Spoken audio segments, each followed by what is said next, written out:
Je m'appelle Elsa Courant, je suis docteure de l'École normale supérieure de la rue d'Ulm et de l'Université de Bâle et je suis actuellement chercheuse associée à l'Institut d'histoire moderne et contemporaine de l'ENS.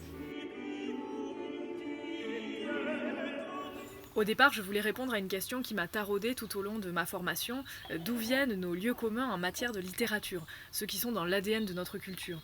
Et parmi ces clichés, il y avait celui du lien entre la nuit et le romantisme.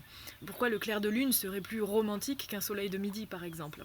Et comment est-ce qu'on est passé d'une survalorisation de la lumière au XVIIe et XVIIIe siècle à un véritable âge d'or de la nuit au XIXe siècle?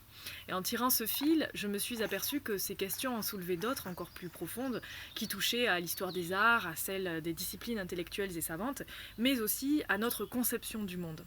L'espace nocturne, c'est une porte qui s'ouvre quotidiennement sur l'univers et dans lequel les femmes et les hommes du XIXe siècle ont projeté des interrogations, parfois des inquiétudes, des désirs d'ailleurs, et surtout un besoin de contact avec la transcendance, où se rejoignent les plus grands rêves de la poésie et le cosmos. C'est cette rencontre que j'ai voulu raconter.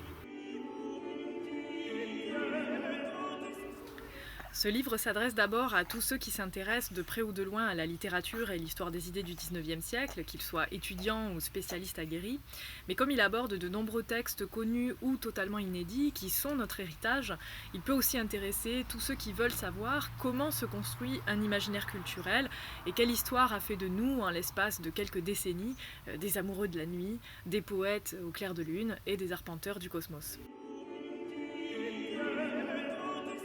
Le livre comporte 4 grandes parties qui traitent chacune un aspect de la rencontre entre la poésie et les représentations cosmologiques sous l'angle de la science, puis de la spiritualité, ensuite de la mythologie et pour finir des nouvelles formes poétiques en abordant celles qui prétendent mimer la beauté incohérente du cosmos. Peut-être celle de Saint-René Taillandier qui ouvre l'avant-propos de l'ouvrage: le cosmos d'un côté, l'âme de l'autre et Dieu par-dessus tout, voilà bien le domaine éternel de la poésie.